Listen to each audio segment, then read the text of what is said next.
So welcome everybody to the latest Jodel webinar. Today is the 23rd of January 2023, the first webinar of this type in 2023, which is absolutely fantastic. And I'm really delighted to be joined again by the amazing Francesca and Paolo from Language Angels. And this particular webinar is, as you can see on the screen, is focusing on Key Stage 1 and EYFS. So for those people who are not from the UK, that would mean students who are at the beginning of their primary school age, as it were, up until the age of 6-7 years old. I think I'm right in saying.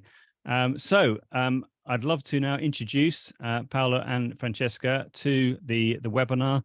If you'd like to introduce yourselves, talk a little bit about your background, about Language Angels, and then tell us all about how Language Angels can support teachers at EYFS level and Key Stage 1. And welcome to everybody who's come along tonight live. We've had many people register for this event, so I'm really delighted that we've got a really good audience tonight, and I'd love to see lots of questions in the chat, which I can then put to Paolo and Francesca a bit later on. But over to you, Paolo and Francesca, to kick us off.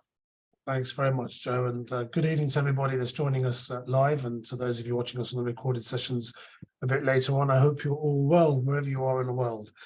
I'm Paolo from Language Angels. This is Francesca from Language Angels. We are married. That's why we can sit so close together. We work together, we live together, we're married. And we're still married. I mean, you know, it's not bad. But yeah, so we are the founders of Language Angels.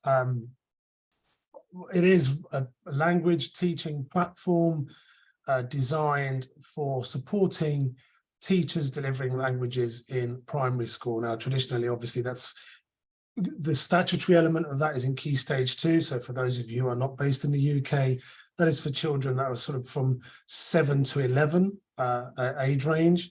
But this particular topic we've chosen to speak about today, that Joe's very helpfully put this session on for us, and thank you for doing that, Joe, is one of a great deal of interest to us for a number of reasons, really. I suppose we're fortunate in that we've both grown up in multilingual households, so we're exposed to foreign languages from very early on, from birth, really. So developed linguistically almost by accident and without knowing it. And it's surprising when you've had that benefit, that advantage, if you like, and you see, when you discuss or look at this, the theory and the science behind it, you can understand why it's a big advantage and why the earlier you start to learn languages, the more beneficial it can be, as long as it's done properly going forward. So that's what we're going to sort of framing today's session around.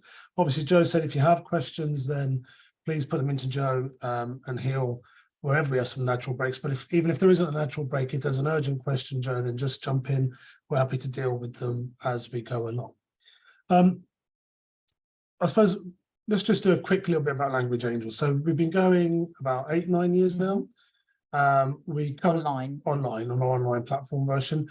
It obviously started with just me and Francesca, but it's quite a big team now. We've grown significantly. We have a whole team of teachers, linguists. It's a big group of us now. We work with over 4,100 schools in the UK, primary schools, supporting their foreign language delivery. And we're supporting and working with a growing number of schools around the world also. So we have an enormous amount of interaction with teachers on a daily basis.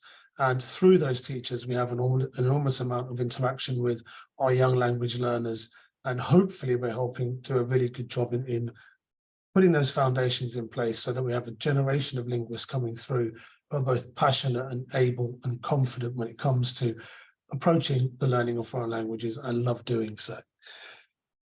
Today's session is, like I say, about something that's not, if you like, traditionally a hot topic, if you want, for foreign languages in primary, because it's not statutory in the UK. But this is, as far as we're concerned, a missed opportunity and something that we will come on to throughout this session. But what we're going to do is we're going to break the session down to 3 different areas, really. Francesca's going to talk about sort of the research and the theory behind learning languages at a very early age, so this EYFS and Key Stage 1 age range. We'll then look at some of the challenges that we see schools encountering, whether that's their teachers or schools as sort of educational bodies, the kind of challenges they have to overcome when they think about introducing languages at this very early stage in the learning process.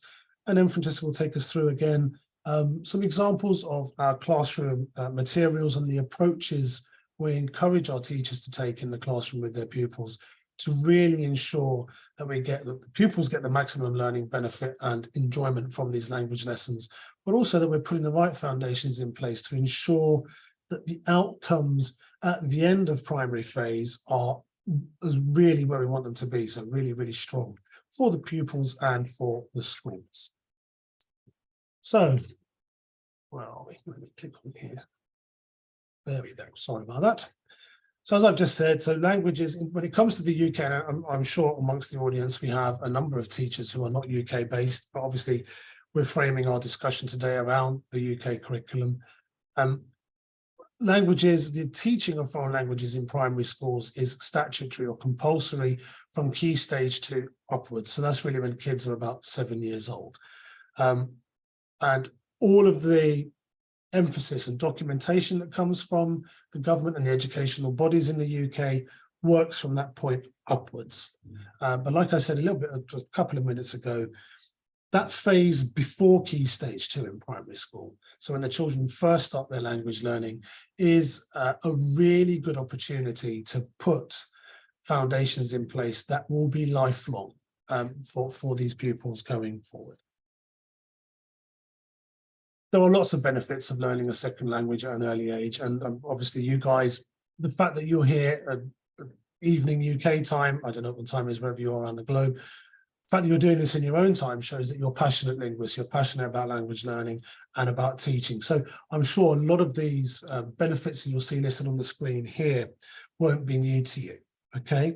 I suppose one of the things maybe to take away is the younger we are, the more linguistically inquisitive we are. And that's just sort of a natural thing. We're designed by nature to be linguistically acquisitive, the younger we are, because that's how we pick up our mother tongue language as well as other languages.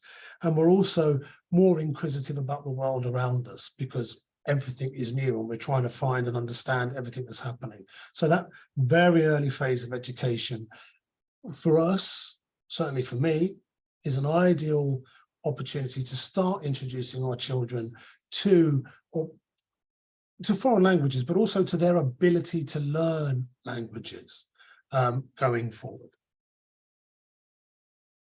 Just a couple of quick slides. I'm not going to spend a great deal of time on this because obviously this is very England-based curriculum information, but we have a programme of study from the Department for Education in England, which outlines 12 key elements that schools are expected to, or primary schools are expected to have met by the end of primary school phase to ensure that their pupils are in the right place with their foreign language learning when they leave primary school. As well as those 12 sort of very specific statements, there are some more broad and general statements made in this document, and those actually apply quite well to early years and foundation stage and Key Stage 1. It's about opening up minds to other cultures, developing and sort of stimulating that curiosity of pupils to understand the world around them. And what better way is there of doing that than by looking at other languages, learning other languages, and starting to try and understand more the cultures and countries that those languages come from. The main drive of this whole document from the government is about pupils making substantial progress by the time they leave primary school. So when it comes to progress, the earlier we start, as long as we're doing the job right, the more opportunity there is for us to get that progress in place for our pupils. Again, another reason why we feel starting learning languages earlier is a big opportunity for pupils and for schools. I suppose that sums it up. Is that a leopard? This one from the new unit. This one from my new unit. Okay.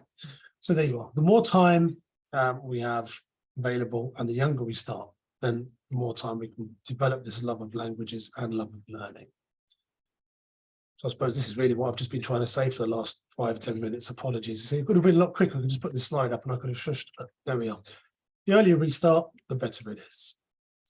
So let me introduce Francesca, the lovely lady on my right. I don't know. Is she on my right or on your? I don't know. She's on my right anyway. She's a fluent speaker of Italian and French, brought up bilingually, as we both were. She's a graduate from UCL, University of London. Very experienced teacher. She's very young, but still very experienced. Has a number of roles and they're varying roles actually, which has been very important in our understanding of the different challenges different schools encounter with their intake and with their pupils, and the attitudes towards language learning, but also the confidence with which children approach foreign languages within schools.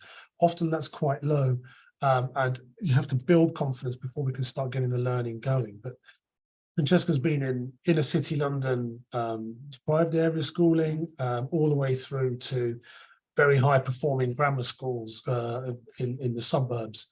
Taught all phases from the little babies we're talking about today, so actually from nursery all the way through to A-level and into adults also. So covers a very broad spectrum of age ranges, teaching experience, and along with the teaching colleagues we've got on the team here at Language Angels, I've not done the calculation of how many years teaching experience we've got. But No, we did do that. No, you don't want to do that anymore. No, it's not. It's not. It's a few, but they're all very young, which is all very good.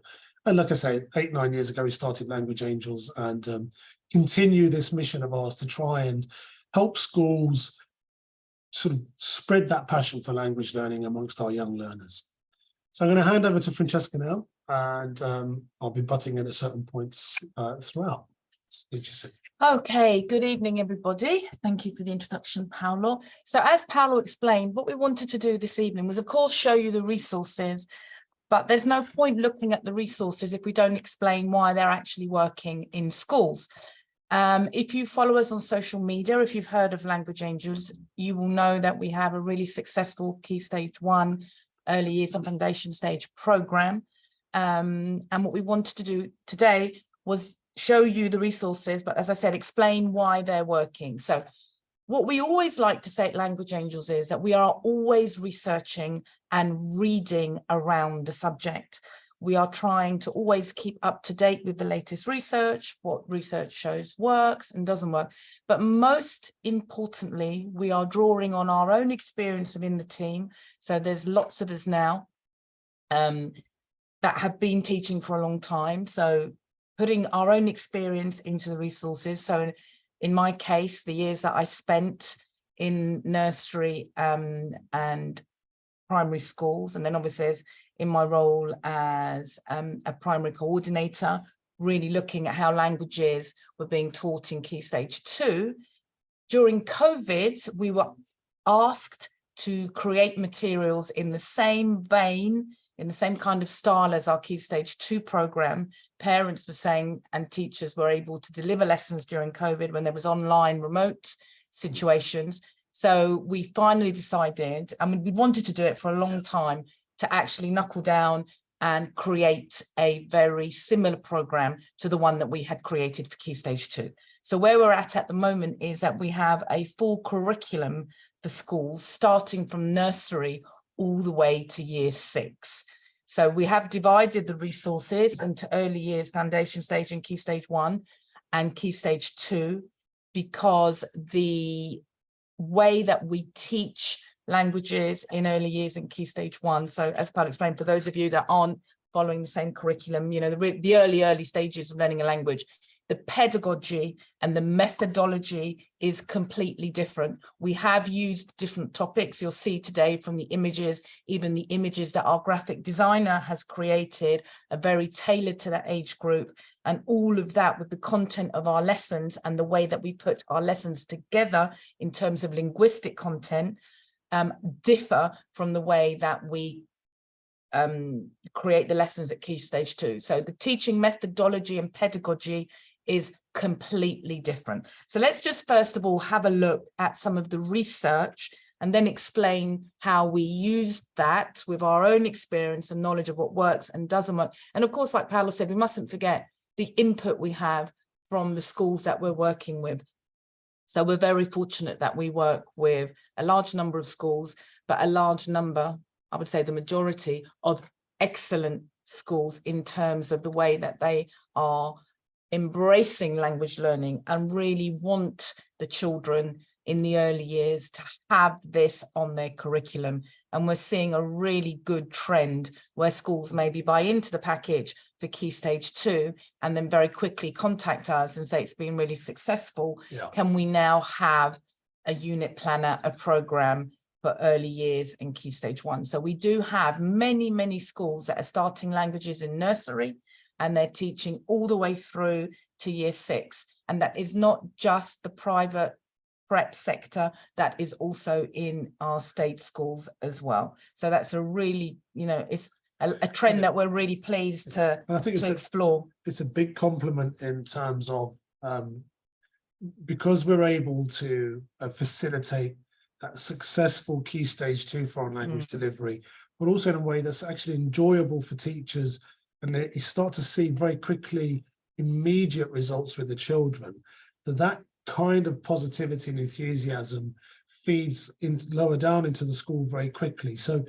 we've always been really happy to see when schools come to us and say, look, we've used your resources for teaching our older children in primary, but the outcomes have been so fantastic that the enthusiasm in the lessons from both teacher and pupils. And that's non-specialist delivery as well as specialist delivery. So we have two types. Then when we have teachers that have really strong linguistic, maybe they're bilingual, they're fluent, and they can deliver, but they're using our resources to deliver those lessons. But we have a large number of non-specialist delivery that are able to teach the children a language using our resources. So let's have a look at what the research says. So I don't want to get too complicated because, although it looks like we have lots of time, we don't actually have that much time if we take questions. But in terms of research, we've just given you a few examples of some of the reading that is often used by foreign language teachers. And remember,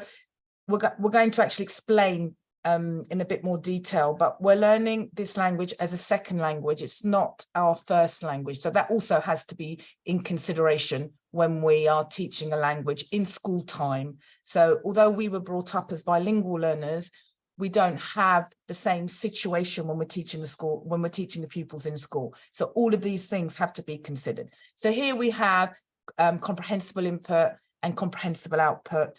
And then we've got review and feedback. So these are some of the elements that are suggested for successful language teaching when teaching a foreign language. Now, in terms of the way that we view teaching languages, like I said, we take all of the research and we do lots of reading, and we are forever having discussions in the office about what we think works and doesn't work and the way forward.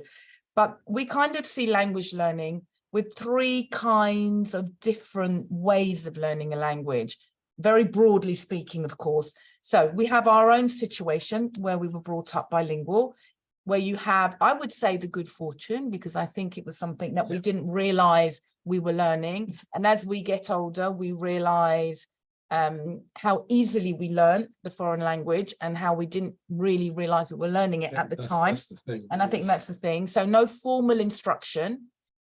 I would say we also saw it with our daughters that they had delayed speech. So when you're being brought up bilingual and you have two languages operating at the same time, there can be this period where the child is trying to absorb, almost collate two languages.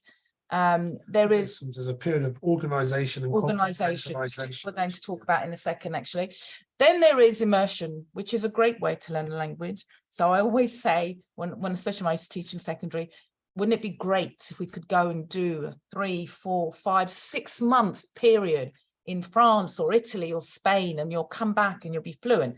So immersion, when you are able to learn a language by just having copious amounts, listening to it all the time, and maybe having a little bit of formal instruction, but most of all, being able to listen and hear it, and then gradually be able to produce. And then we have the third option, which is actually the one that we're all tasked with at the moment as teachers in schools, being formally taught. So to teach a lesson in the classroom. Now, the issue with these three is that if we want to teach a language and for the pupil to actually retain, learn, reproduce in long-term memory, they need to hear it, they need to speak it, but they also need to read and write it. And so the more that you do that, and the more you go over your errors, the more language you learn, the more language you remember, and the more language that you can reproduce. However, a lot of the research is not actually carried out with primary school age children, and even less so when we're talking about today's age phase, early years, foundation stage, and key stage 1. So if we look at all of the ways that we can learn a language at primary phase, these skills that we're talking about, most of all reading and writing. So some pupils in those early years will not be able to read and write fluently, but in reception and nursery, their speaking and their listening skills are also in development. So how does that work when you're trying to write lessons and deliver lessons in what I would call a very limited period of time? So if you think of the amount of hours a child would need in their first language to hear it, absorb it, eventually start to repeat, retain and speak, that would be many hours before they go into the educational system. And the majority of children in early years, foundation stage and key stage 1 would not be fluent in their first language. And here we are today, Language Angel saying, well, let's add in the second language. Let's start teaching the second language. So how can we do that with success? Now, in our opinion, out of the 3 types of methods of teaching a foreign language, which of course, they could overlap, but if we think that being taught in a class is actually the one that we're tasked to do, the one that would have most success in this particular age group would be bilingualism with really as much immersion as possible. So we would suggest, when teaching early years in key stage 1, copious amounts of language, more so than we would probably expose the older children in key stage 2 to. And no pressure for the child to reproduce the language until they are ready, and I'll explain that as we go through the lessons. Not force-fed grammar or phonics. I would not recommend any grammar or phonics program in early years, foundation stage and key stage 1. Allowing the children to absorb the language, to hear it, and learn the language in a more natural environment than a more structured lesson than we would probably recommend in key stage 2. Would you like to add anything to that bit? No, that's good. Right, so let's talk a little bit about the bilingual brain, which is something that we've read on a lot within the team. It's something that interests us a lot. We have a lot of bilingual speakers on the team that have become language teachers. So if you look at the age and a toddler that is being brought up bilingual, as I mentioned before, you can have at times this issue where the child is trying to organize the 2 languages and may, for example, start a sentence in one language and maybe the word in the second language then comes to mind and they finish it in the second language, because having to make those selections in the brain that is rapidly growing and making connections can cause this issue. And the brain learns to be flexible. So sometimes a child at this age can be a little delayed in speech as they pause to try, a bit like what I'm doing right now, trying to recall the correct piece of vocabulary or structure. But that's also one of the reasons why, going back to one of the earlier slides, and we said why the benefits of foreign language learning, you're forced to organize more information than a monolingual learner, yes, we're talking about language here obviously, would have into your brain, and being able to compartmentalize and recall from different areas immediately. Yeah, with increased speed. Yeah, and I think that's transferable across other things. Right, and I was just going to say that that's one of the reasons why so many of the schools we worked with in key stage 2 have asked for material in key stage 1, because the way that we create our resources and the methodology and the pedagogy encourages this kind of organization and transferable skills that the children are then able to transfer to other areas of the curriculum. So what was really interesting was a study that we read where bilingual children were put in a room with monolingual children and were asked to divide objects by shape and color. And the bilingual children were able to divide the objects by color and shape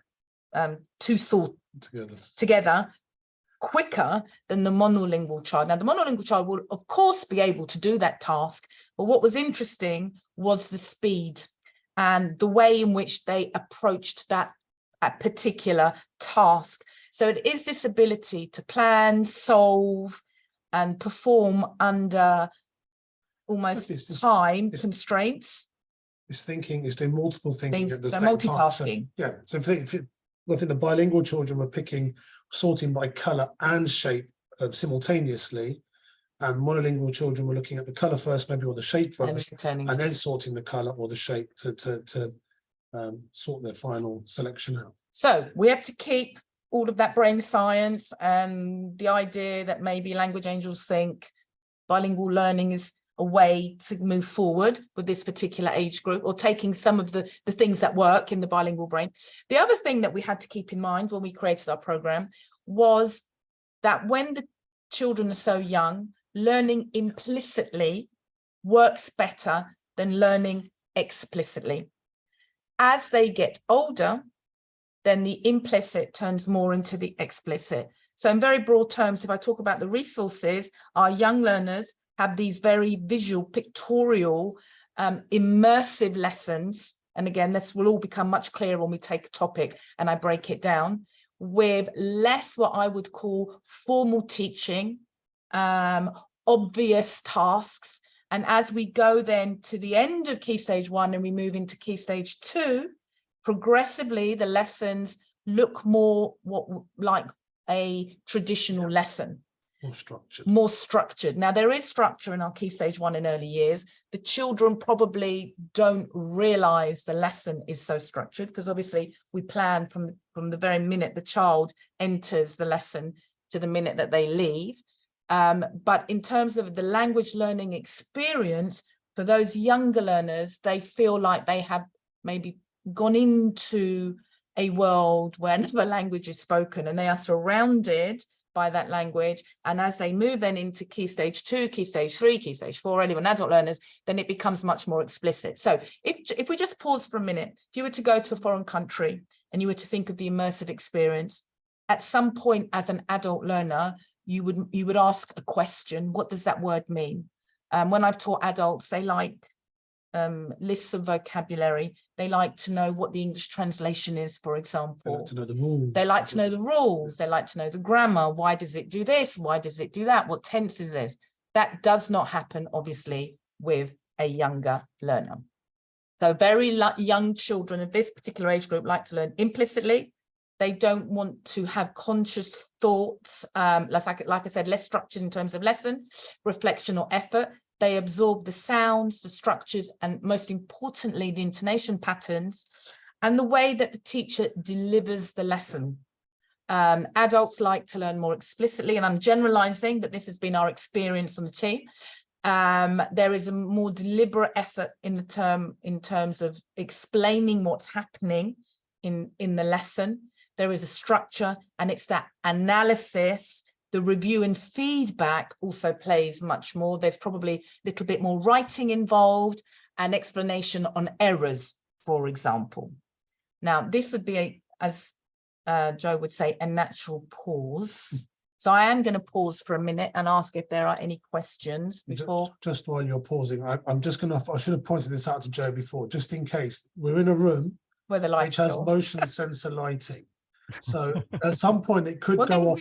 So I will stand up and probably do some strange movements. It's fine. I'm just turning the lights on. Okay, cool. Well, we do have a question. I hope we can answer it. Which is from Emma from earlier on, saying, do you cover the Scottish curriculum in your resources in your presentation? We have had many Scottish schools join us. So when we talk about early years in Key Stage 1, it's very adaptable because there are no government stipulations, as Paolo explained, or benchmarks or program of study attainment targets. What we've created with this particular program is a way of teaching a foreign language to young learners. So although we don't refer to any particular targets or statements, it can be adapted. And we have said within the office that if it gets to the point where we have, if the number of Scottish schools continue to grow in the way that they do, we will have to actually sit down and match to there, because I know that they have two languages. And, there is obviously a slightly different approach. There's one language from, I think, the very beginning of primary all the way through, that the second was introduced a bit later in the phase. So yes, it does match, and it's something that we will, if in terms of trying to formalize the matching, is something that we can do, and something we've discussed about doing already. That's brilliant. So those are all the questions so far, but I think the content is amazing, and I'd really encourage everyone to read put back any questions they may have for Francesca and Paolo. And I love the way in which it's very much sort of, you've created this rationale. It's very much research based. So we have, great. We've got a lot of schools, especially when we do our insets, that say to us that they're now research based curriculum, that their senior leaderships team wants to know what's, the rationale. Yeah. What we know it works. Why? The what. Why? And so we do have to spend a lot of time on the why and the what, and almost not justifying, but explaining that we haven't just put an image and a word on a slide. Every single slide is in that particular moment, place in the lesson to maximize the learning. And what is happening in the early years and Key Stage 1 is very different to what we've done in Key Stage 2. And again, very different to what I would have taught at Key Stage 3, and very different to what I would have done at Key Stage 4. They are teaching phases, and they are labeled differently for a reason. They are different learning phases, not just labeled randomly with, Key Stage 1, Key Stage 2. It's a teaching phase, but it's also a particular age, for example, the little ones, where they can't read and write fluently yet. So you can't teach them the same way as you would do in Key Stage 2 when they are beginning to read and write more fluently. So if we want to teach a language and build foundations, because the whole idea for us is obviously to create this fun program, but we want our Key Stage 2 teachers to have something to build on. Yeah. We want our pupils, we want to be recognized for the best learning program in foreign languages. I think our approach is that if schools are willing to introduce foreign languages earlier in the educational phases, so in early years, foundation stage, Key Stage 1, the very beginning of formal education for very young children, that's an opportunity we should exploit, not waste. So we'll use that as well. The sooner we can build the foundations, the quicker we can make progress, the further along the journey we can get by the time the children are primary. Because also curriculums are just jammed. We feel very fortunate when they say to us, we have found space in the curriculum. We also feel not pressure, but we feel that we have a duty to give them something that the children are going to benefit from. And the fact that they can speak the foreign language, build foundations and build in Key Stage 2 is great. But also if we're helping them in their developmental communication and physical development, then it's win-win all round. And that's what we're doing. And that's what we're trying to do. It's not just about the isolated language, because the children have to make these connections. So I'm going. Shall I move on then, Jay? Yeah, absolutely. Yeah, I can't wait to see some of the practical activities. That's great. So I'll mute myself, and that's great. And as I said, I'd love anyone that wants to ask a question, put it in the chat, and then I can put it to Paolo and Francesca a bit later on. Great stuff. Okay, so effectively, we need a mixture of different things in a lesson and in the classroom to get the maximum learning experience for the children. Now, at this age group, I think we've made it really clear. And actually, in language learning generally, what's really important is lots of listening opportunities. So we do teach them, and we teach them language and vocabulary and structures, but they need to hear it many times. And then they have to have opportunities to be able to repeat that language. And then eventually, when the child is ready, to say it out loud. And once they start to say it out loud, then we can move things into long-term memory. So we are looking, when creating our lessons, for activities that are going to support speech, which is still in development. As we said, all of these great concepts in language learning, but when you've got such a young child. And the other question, I think we do mention it when we talk about barriers, is that senior leadership teams often say, will it have any impact on a child that's already maybe showing signs of weak literacy and communication, and they may have delayed speech? You know, are we going to create a bigger problem if we start to introduce a second language? And I think we've already made it quite clear, absolutely, definitely not. You're only going to help that child in their first and second language. So as I mentioned before, it's an educational phase. It's not a stepping stone. So we haven't taken units and watered them down in early years and Key Stage 1. They've got their own units, their own topics, their own language. Lots of the language is then repeated in Key Stage 2, as it is in Key Stage 3, but in very different contexts and in a very different teaching manner. The approach should, in our opinion, be as close to bilingualism as you can, with mostly implicit learning. And if you can, tie in with what they already recognize around the world around them. So these young humans that are in this amazing educational phase, and I'm sure you can tell that I really like this teaching phase, are discovering. And if you can give them a topic like Under the Sea, which is what we're going to look at in a second, you will capture their interest like you cannot believe. And I urge you, if you're not following us on Twitter, if you look on social please do follow us on Twitter, because lots of schools are posting things about the children, especially in early years. And if you follow the feed down, you can see the children singing and teachers posting about the reaction. And I think the one that we liked the most was in the transport unit, which is one of the first units we wrote, where a teacher contacted us and said that she was meeting the young pupils in the corridors and they were asking her what was going to happen in the following lesson, and she could hear the children guessing between themselves what mode of transport was going to be in the following week, because they knew that they were going to learn a phrase and then a song, and between them they were trying to guess what the next mode of transport would be.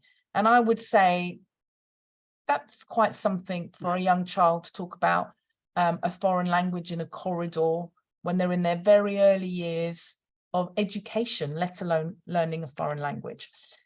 So what we started with mapping out was, we knew more or less what we wanted the lessons to look like. So it wasn't like we had to start from scratch. And we did have a few units on the website already, but we were trying to be as exciting, and as I said, pictorial and stimulating for those children as we could. So the areas of learning, and you probably know better than us, in the early years foundation stage curriculum, and I know that will differ in different countries, but more or less it's the same, is communication and language, obviously, because these are their developmental skills. Physical development, so gross and motor skills. Children can't hold a pencil normally very well. We've still got children that are grabbing and they're learning how to use a pencil and those fine motor skills. They are themselves developing their own physical and personal awareness, their social and emotional developments. At the moment, we are talking about creating a lesson on feelings and emotions. We want to tie in with literacy. We want to support the literacy program. We want to help the children understand their numbers and counting and mathematical symbols.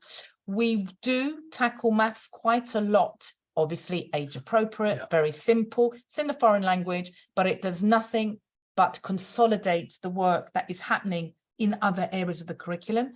I really like understanding the world. Lots of our units, as you will see when you see the unit list, come from understanding the world. The young child is curious. If you pick a topic, and then if you have the good fortune of having a graphic designer as competent and talented as we have on the team, they can really hook the children in with the characters. All of the images you're seeing on the slides as we're going through them. So far, I think are mini beasts, aren't they? They come from our units. Yeah, this is mini beasts. And then expressive arts and design. So just as passing comment, mini beasts is a great unit. It ends with a mini beasts race. We have an animated storybook. I didn't actually explore that unit in this particular webinar, but the children each week learn about the mini beast and how they're preparing for the final race. When they get to lesson 5, we suggest that in the art lesson, they decorate one of the mini beast masks. They pick the mini beast they think is going to win in the school sports day race. They watch the race in the foreign language. It's an animated storybook, so it's quite difficult. The children do sit through the whole story and listen because they're desperate to know if their character's going to win. And the children wear the mini beast mask. And at the end of the story, they find out who wins the race and why. So what we need are lessons that have these really exciting topics that tie in with these other areas of the early years program, and lots of listening and opportunity to respond and speak. So what does that actually look like, and what are the challenges? So you get a lot of messages, don't you, about the challenges? Yeah, and I think the challenges, and I'll be very brief, it's just this one slide because I know you're keen to see the actual resources. We're building up to the lesson. The reveal. The big reveal. But yeah, the challenges are going to be familiar for those of you that are teachers watching this. These are challenges that will apply across all of the teaching phases generally, and probably a vast number of different subjects within the curriculum too. So nothing on this list is going to be a surprise to you. Obviously, a couple of things I'd like to pick out. One of the ones that Francesca's already mentioned is one of the key, it's not so much a point of resistance, but it's a little sort of a topic of discussion, particularly from SLT, is they're looking for reassurance that introducing a second language isn't going to delay or hinder pupils' progress and development in their mother tongue, the first language is being taught by the school.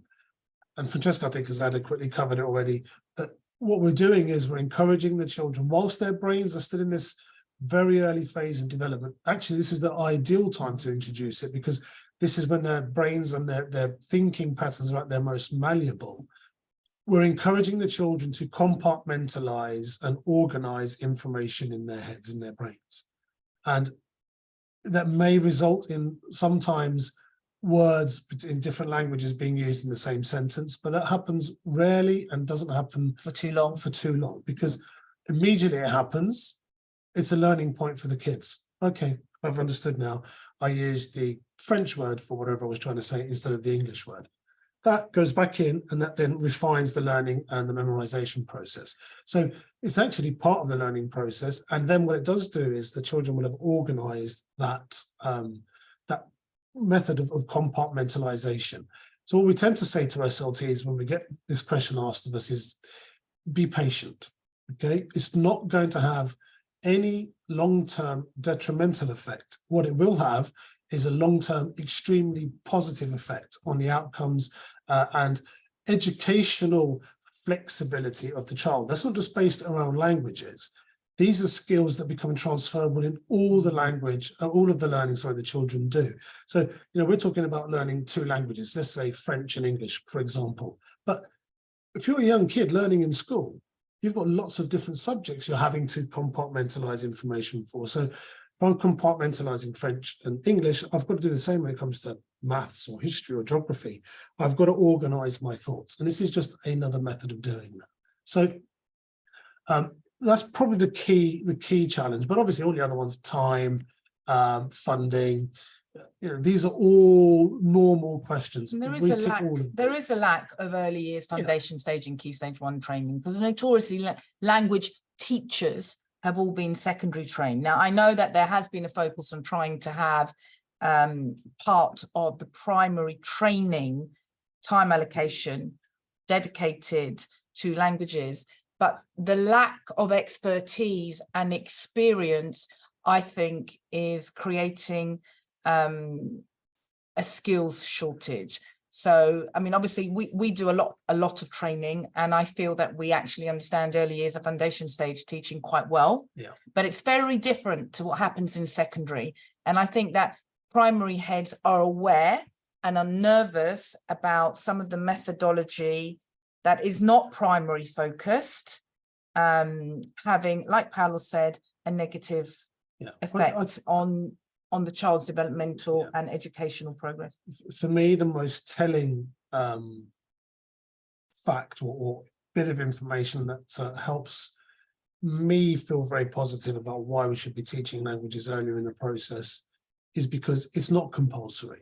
And what we're seeing here at Language Angels is, you know, you'd expect the standard response to And be excitement. I don't need to teach it, so why should I bother? I want to teach we it. now get schools coming to us saying, we really want to teach it because we understand the benefits and we understand how we can do it successfully. We did have quite a tricky year last year because obviously the Key Stage 1 and early years took off. We housed all of the material on our website in the same area as our year 3 material, because we just didn't have a section for early years, foundation stage and Key Stage 1, to the point that we've had to create a new website so that we can actually cut off the 2 teaching phases and make it explicitly clear what the material is for early years, foundation stage and Key Stage 1, and the material for Key Stage 2. And we were working roughly 1/2 term ahead of the schools. So we were expecting the schools to not take it as seriously as they actually did.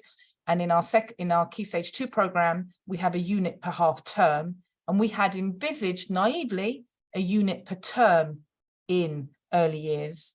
And the feedback was, we're running out of material, can we have more units? Now, we do have now a complete program for early years, foundation stage and Key Stage 1, and there is a unit per half term. But it just shows you how the schools embraced what was happening and decided that they wanted it just like Key Stage 2. They wanted a unit per half term, they wanted this structure, and they wanted a long-term unit planner. So we are planning for schools. It's not just a song and a book.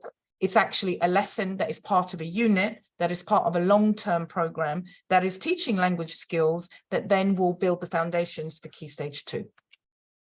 Okay, so now we're finally going into class and we're going to see what a lesson and a unit can look like. So let's look at the units that we have.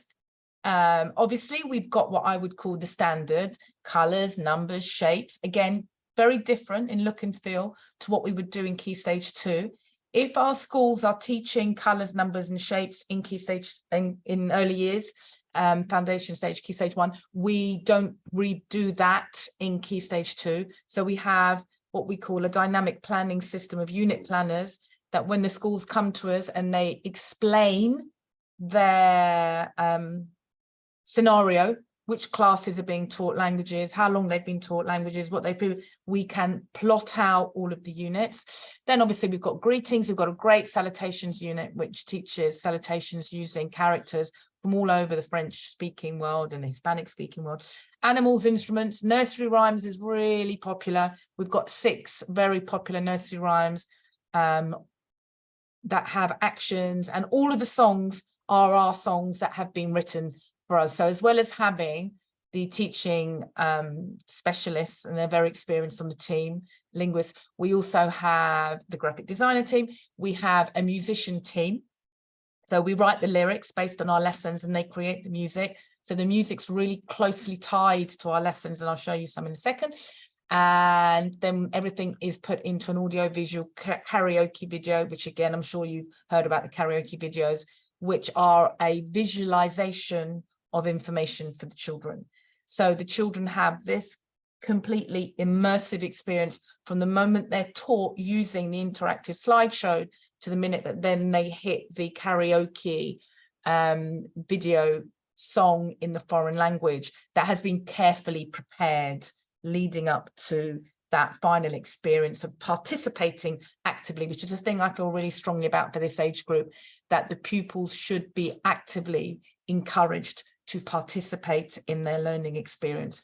We've got seasons, going back to the world around us, being aware of the seasons. They're just learning what those seasons are.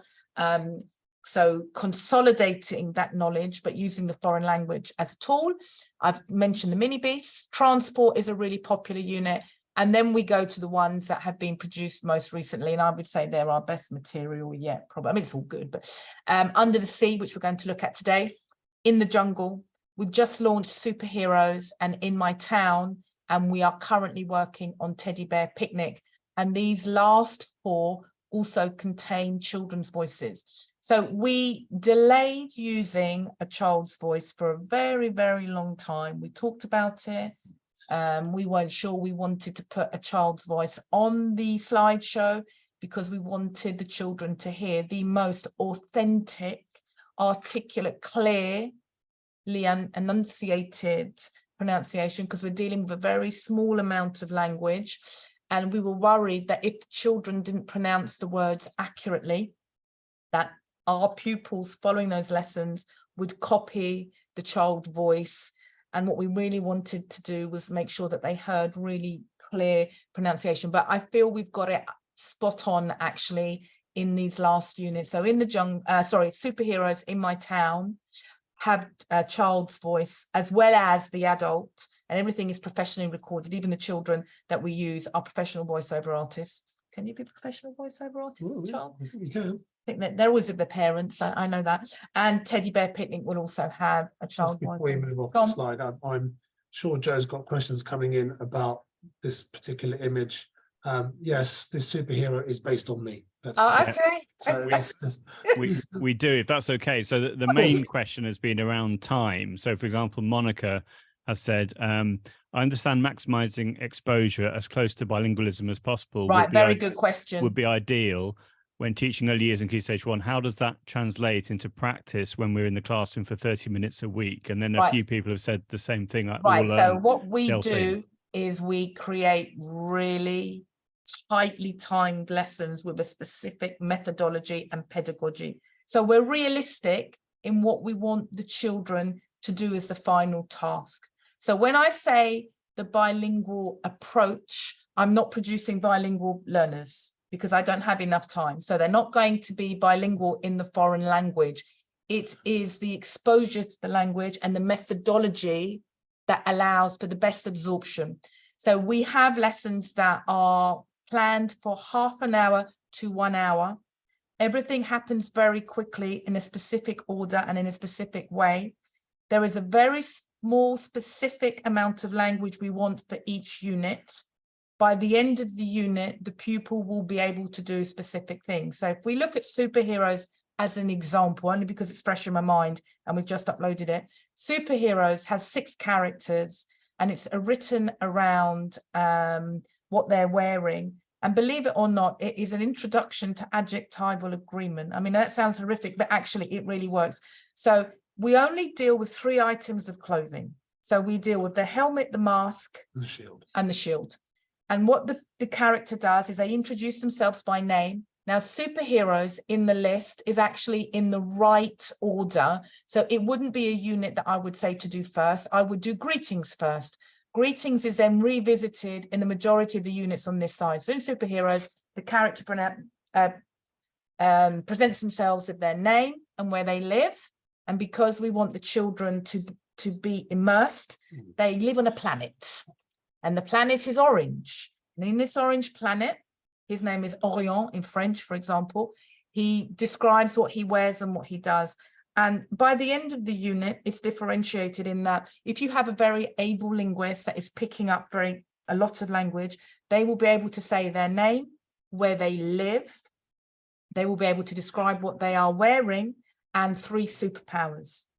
If the child is not managing to pick up all of that language, they will definitely consolidate, presenting themselves, their name and where they live, and possibly revise the color and then an item of clothing. Sorry, I would say that in terms of, we fully appreciate the time is very limited on the curriculum. Yeah. So what we've tried to do is design the lessons, and they are designed to run for 30 minutes. To 1 hour, yeah. Well, for the little ones that they are shorter. But what we're trying to say is that 30 minutes, we're going to give them a completely immersive experience. So everything from authentic audio pronunciation from kids their own age to adults, very colorful images, songs and karaoke videos that accompany the lesson. That they can watch outside of lesson. Yeah. That's the key thing. So that whole 30 minutes is pretty much, they are fully immersed in the foreign language. It's very limited in terms of the vocab they're exposed to, but there's lots of repetition, which is crucial, particularly with young learners, to get that knowledge embedded into short-term memory and then into long-term memory. And because we're associating it with these colorful, child-friendly images, music, movement, and repetition of core and key concepts, whilst it's only 30 minutes, believe it or not, it is an immersive 30. And that has a very positive outcome on the learning of the kids. And if they then are able to do this for 3-4 years in early years foundation, by the time they get to key stage 2, the pace picks up. The children learn quicker and more language is covered. So it's the methodology that we're using. I'm not going to say that we can make a child bilingual in early years and foundation. We just don't have enough time, but it's the way that we're teaching it that is important. Yeah, that's fantastic. And just to clarify, we had a question from Catherine around all the topics that we're seeing on the screen right now. All the resources are all ready to go on the website, aren't they? Is the only one that's not ready on the website is Teddy Bear Picnic, but we're in production with Teddy Bear. Okay, but everything else that we can see on the screen, everything else is live on the site. Yeah, all of those are live. Yep. That's awesome. Okay, so that's all the questions so far. But yeah, I'm sure I say for everyone, we can't wait to see some more activities. That'd be great. So let's have a look at an example of the units. I'm going to pick under the C because it's one of our favorites. So when we write a unit, the first thing we do is, what do we want the children to be able to do? Now, in this case, we want them to learn the names of 7 sea creatures. And people would say, well, what's the point of that? That's not very useful. But what we're trying to do is we're trying to develop their memory skills. And they're going to learn a short phrase in French on each of the sea creatures. If we don't pick a topic that the children recognize that is an attractive topic to the children, then we won't keep them engaged for the whole of that 30 minutes, because those of you that teach the young ones will know that 30 minutes is already quite a long time for a child to sit still, to listen, to follow instructions, and we're asking for them to do this in the foreign language. So the aim of a unit, for example, under the C, is to recognize and recall the 7 sea creatures in French, but also learn a short phrase. Now, whenever we're preparing a unit, it's always the same formula. So 6 lessons, very structured. There are many tasks within a lesson. So, for example, Paolo always complains, but some of the PowerPoints can have 40, you make me sound very grumpy. 50 slides. But the idea is that the teacher is fully supported. So if you are a linguist and you have experience and you know what you're doing and you feel you can move away from the lesson and the PowerPoint, that's fine. But for most of our staff who haven't had time to prepare their own material, they like to know that the lesson has been planned and that they can maybe skip a slide or maybe use a different activity, but in practice, everything has been laid out and is in the correct order, because I think what's difficult sometimes is to know the order of the activities for this age group. So as we've mentioned, it's very pictorial, it's immersive. So when the children are being taught under the sea, in the jungle, they feel like they're under the sea and in the jungle, from the pictures on the PowerPoint to the sounds that we add to the slideshows to the song that's created to match the unit. It's very multi-sensory. So we spend a lot of time trying to insert sounds that we feel are appropriate to the lesson. There is a strong audio and visual element, but also with the songs and the karaoke, there is a very strong and rhythmic and regulatory element. Those of you that have maybe had some SEN training or that are experienced teachers and have taught early years will know that they like this idea of the rhythm and this pattern, and it makes it much easier to learn the language if there is a rhyme, if there is a song, but also that they can recognize the way that things are put together. And we have chosen no formal assessment, partly because there were no statements and program of study time and targets, but also because we wanted to give the teachers and the pupils the best learning experience possible. And we didn't want to take any time away from this very enjoyable unit. But that's not to say that you can't assess, because there are activities that you could use as evidence of learning. And some of our teachers that have longer lessons have asked for assessment, haven't they? And we've got some informal peer assessment can-do statements that teachers can use, but no formal assessment of the skills involved. So that's what a unit would look like. And now I'm going to show you an example of a lesson. So when we put the lessons together, this is kind of the formula that we use. So there is a starter. Now the starter can change. The starter can be something very simple, like taking out the puppet in the foreign language and having a very regular routine-like introduction. So bringing out the character, saying hello to everybody. So showing the children very clearly that they're going to be starting their French lesson. We always start with a recap of what's happened in previous lessons. We then have an output of the previous knowledge. So a very quick spoken task, for example, with the language they previously learned. So the brain is starting to remember, because as one of the participants said today, you know, you've got a big gap, you've got a lesson, half an hour, and then the child comes back in and we're back into learning. You haven't got a lot of time to recap and then, you know, start new learning. Then we introduce the new language. Now in this age, it can be a word or a line, nothing else. I wouldn't recommend any more than that if you want the children to be able to retain. And we are building.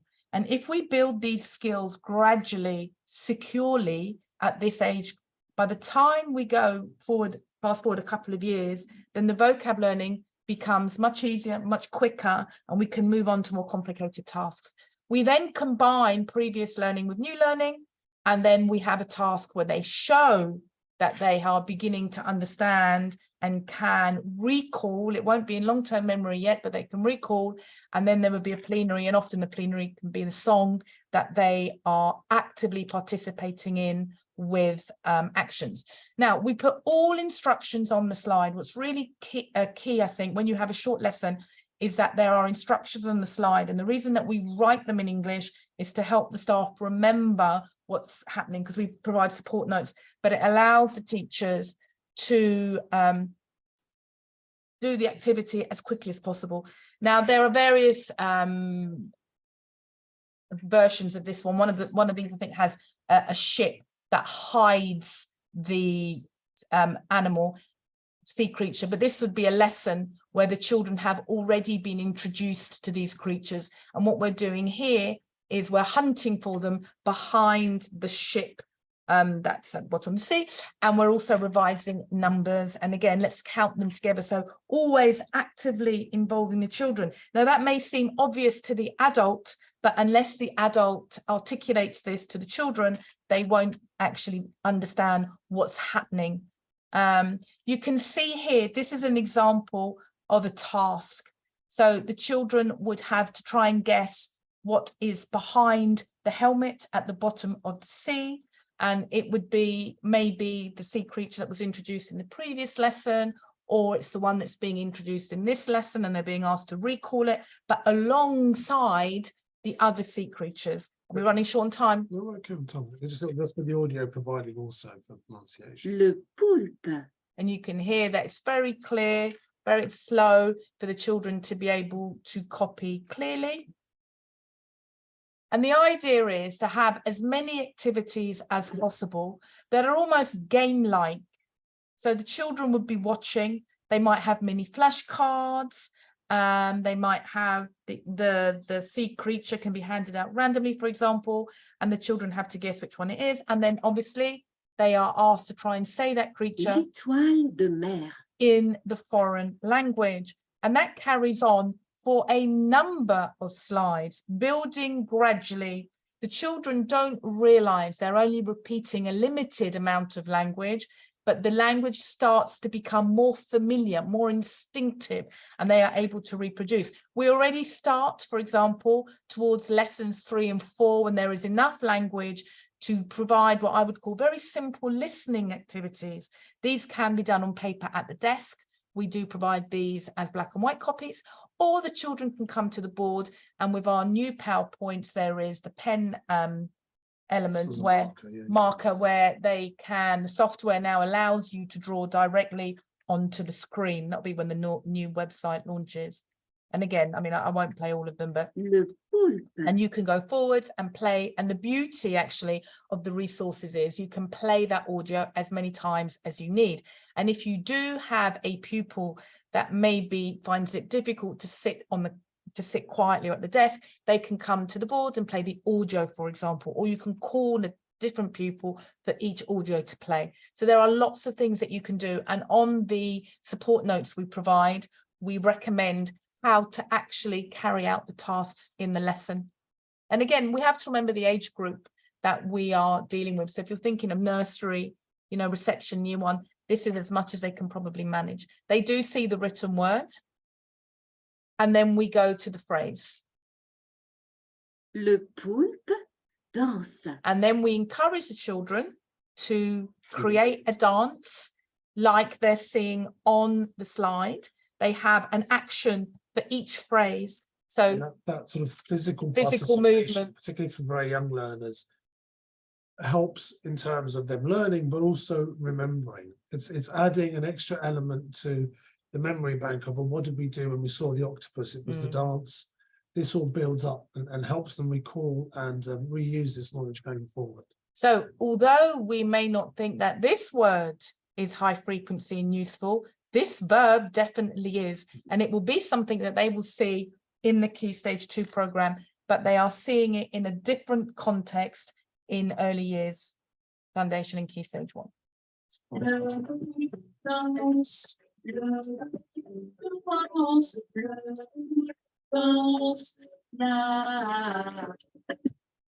And that obviously is just a clip that we did for you, and the children learn the chorus, which is a strap line, which we haven't actually got on here, which is "Come with me under the sea to see what we can see."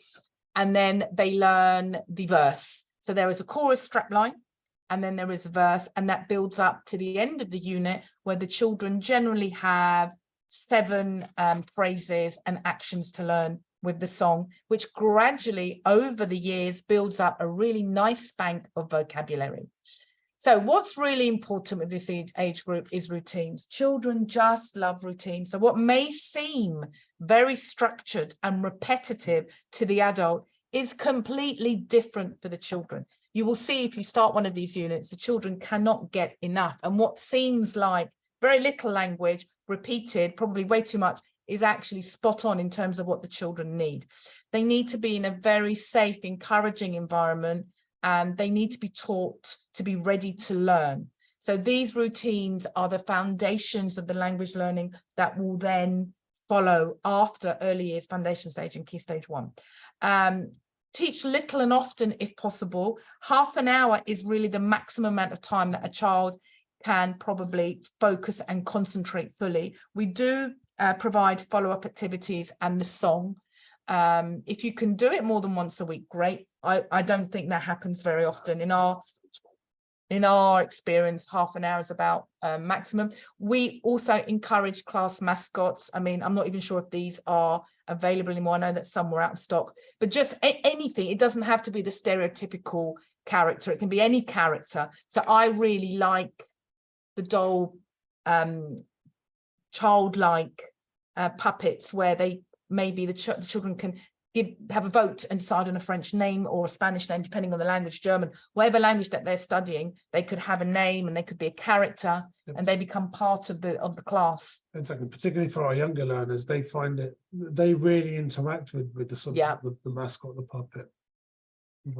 Books are really good if you can tie in with the topic. So we have our nursery rhymes, and our nursery rhyme has our Little Chicks song, which is really popular. And there is a book which has nothing to do with the nursery rhyme, but ties in with the theme of the unit and nursery rhyme. So the children like to be read to, and being read to in the foreign language is fine.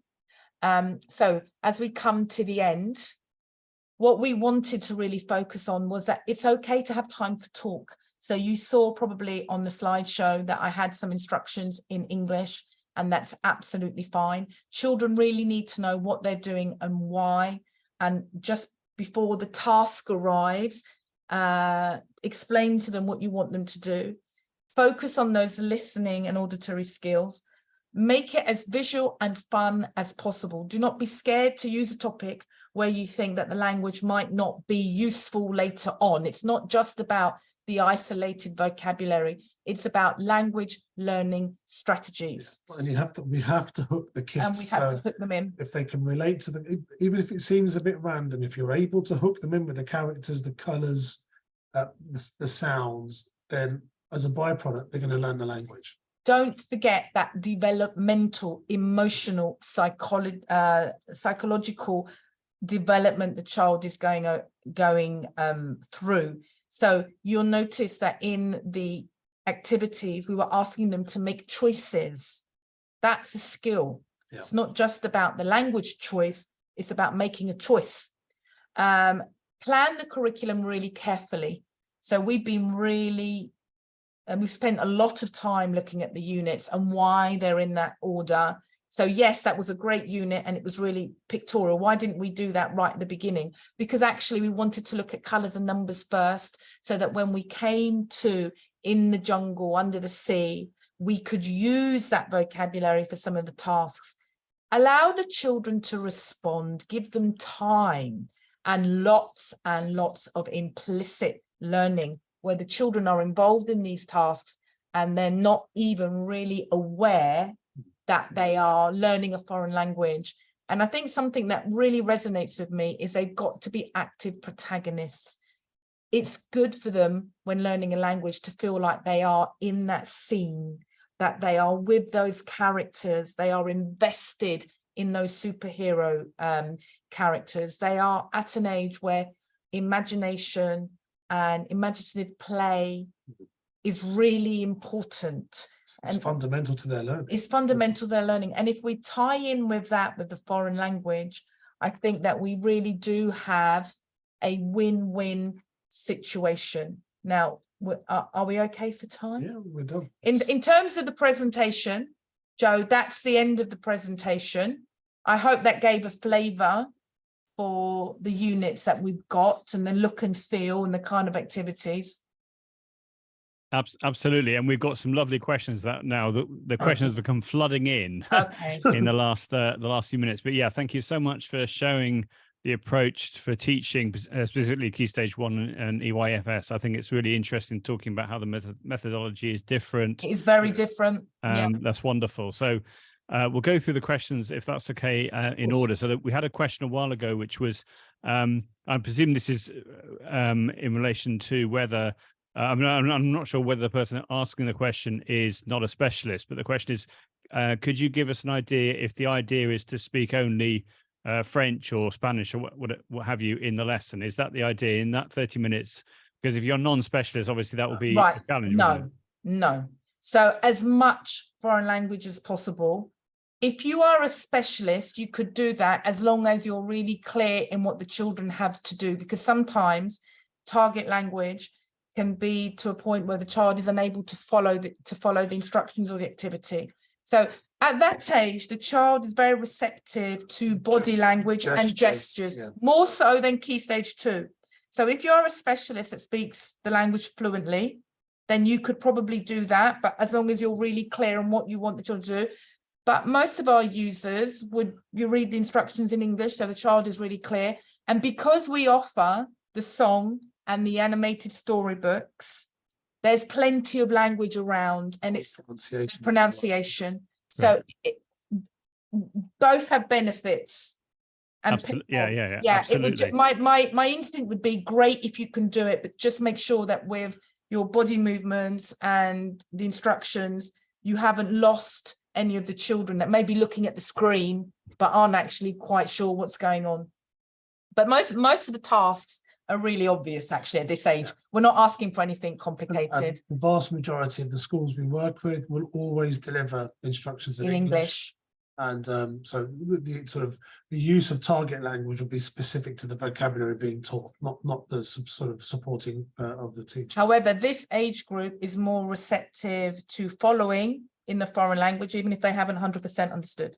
So as they get to Key Stage 2, there's a different age group teaching phase, and there's other things going on that they're more aware of. The little ones will quite happily follow somebody speaking in a foreign language. They might not understand it all, but they will enjoy the experience if they're watching the PowerPoint, and they will go along with it. So when I taught nursery, I was amazed at how much they could actually understand just by watching me and my actions and my Yeah, absolutely. I couldn't agree more. I think the whole sort of like the physical response and the dancing, and I think that's great. I mean, on that point, Samia in the chat said, so this is a comment, not a question. I find dual coding with animation a great idea for SEN students. Yes, and helps reduce cognitive overload for all, which I think is a great 100%. And we go back to the fact that they're learning without realizing they're learning. They just feel that they're with the octopus having a dance at the bottom of the sea. It's providing as many sort of educational stimuli as possible, so that as many children as possible will get the benefit from what's being taught, and they'll pick up on different things. Different things will resonate with different pupils, but the outcomes will be positive for all of them. And we play a lot on sound. So in my town, we take the place in the town, and we're actually beginning to look at phonics, so the children don't realize, and we home in on a phoneme when we get them to repeat it a lot in the song. And they're just following the song and they're repeating. They don't even realize what they're doing, but all of those stages begin to lay the foundations for what happens in Key Stage 2.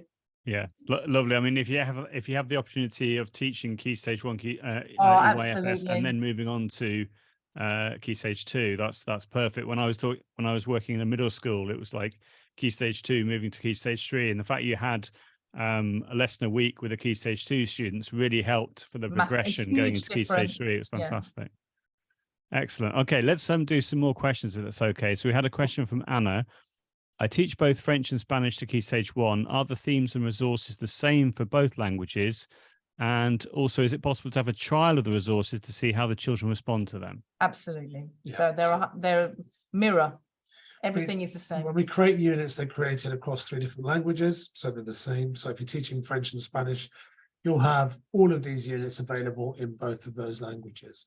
We do offer a free trial as a completely free 6-week, no obligation trial. So if you visit the website on the screen, top right corner, there's a free trial button, gives you and all your colleagues completely free access for 6 whole weeks. You can all share the login details. You get access to everything. Nothing is held back. So effectively, it's for you guys to use it with your pupils in your classes to see. We say that that's the way that we like to not operate, but we want schools to trial the product and see what it can do in class. Take the 6 weeks, have the 6 lessons, look at where the children are before you start the unit, and then reflect when you get to the end of the unit and ask the children what they think after they've taught and learnt the song and the actions of the song, and ask them if they'd like to learn some more, like and another unit, and if they've done Under the Sea, would they like to have a look at what's happening in the jungle? and you'll see the response from the children.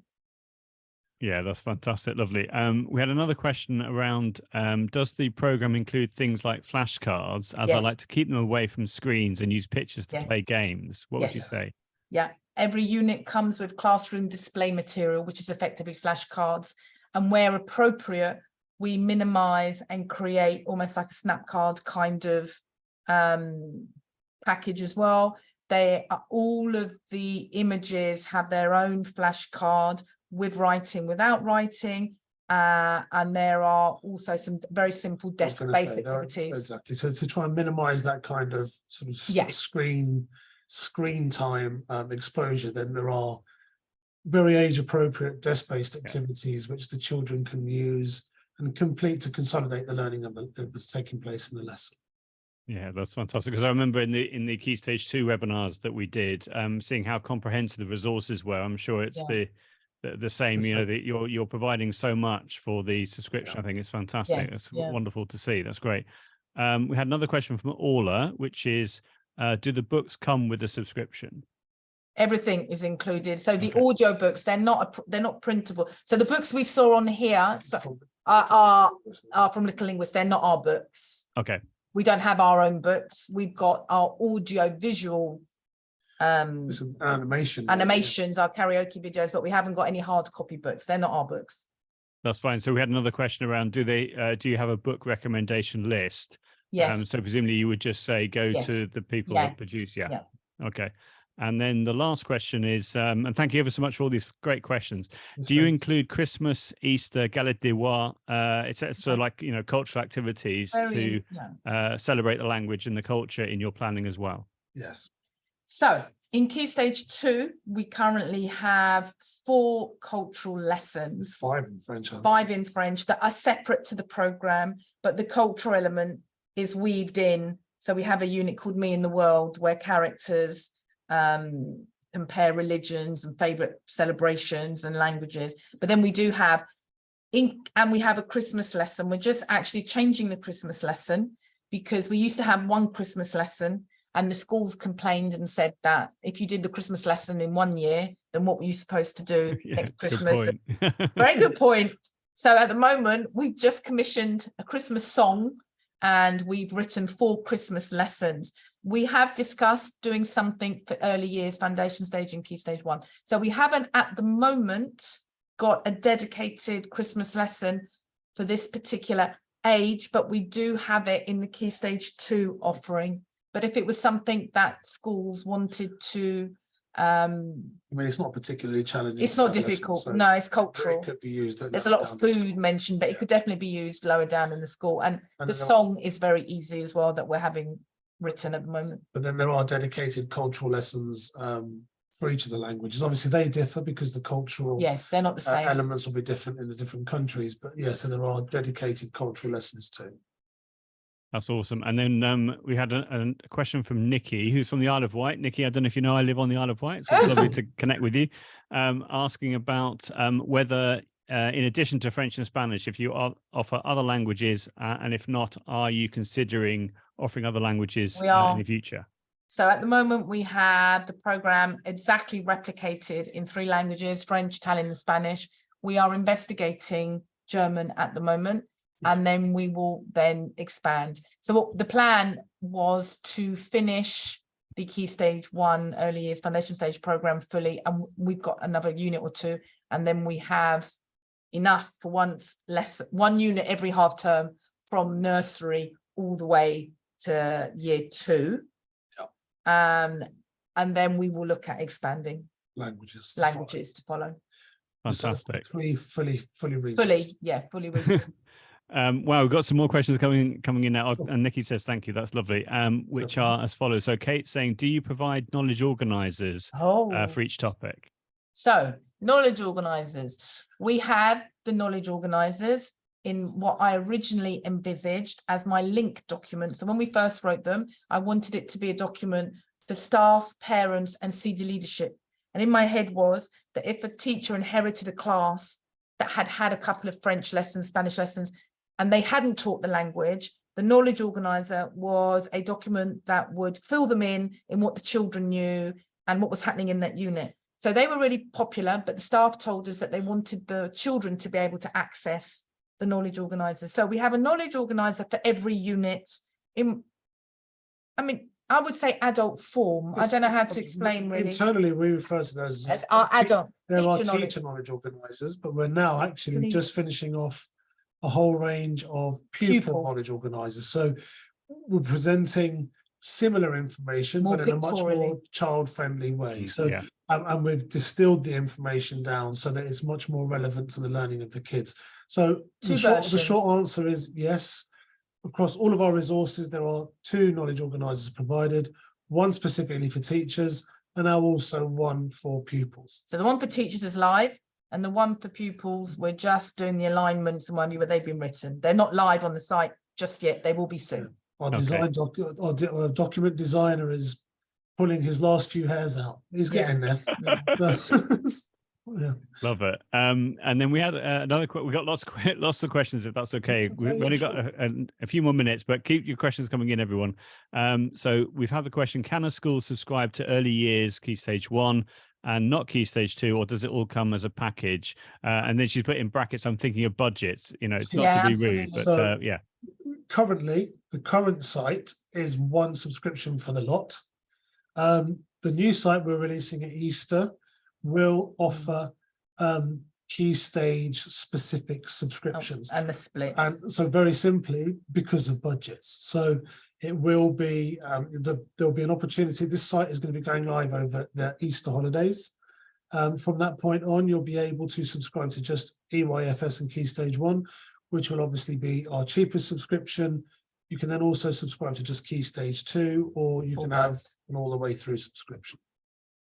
That's lovely. That's perfect. We had another question around the book recommendation list. So presumably, if we go onto the Language Angels website, then you'll see the books that are recommended there. And Normally, then what would is there like happen? another link to? No, what would normally happen is that you would contact our teaching and learning leads, Okay. and you would set, because we have dynamic planning and there isn't just one pathway. It would depend on what unit that you were teaching. If you just wanted a general book list, then that's fine. I can give you a general list of books to have in school for foreign languages. But if you wanted it specifically for the language, for a particular topic, then you would contact our teaching and learning lead, and they would be able to recommend what book would suit that unit.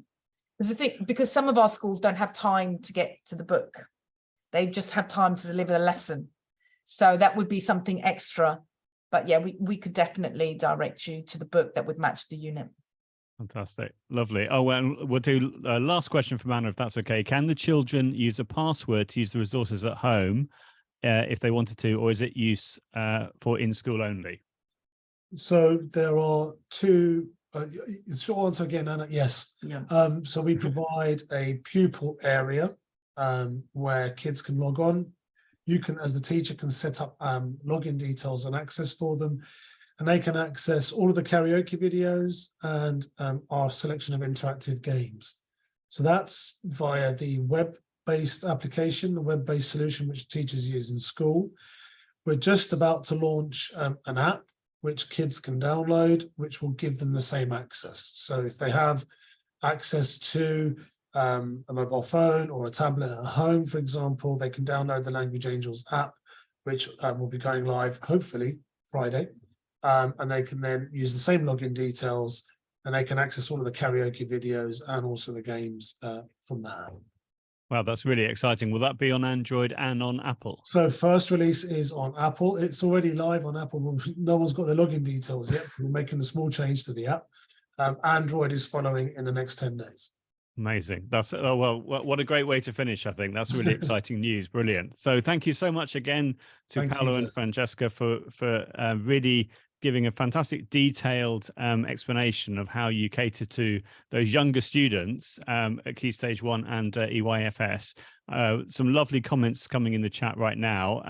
I've tried ever so hard to put all the questions to you. If I haven't if I've missed one, I do apologize. Yeah. But just get in touch with Paolo and Francesca via Twitter or email, or however you would like to contact them.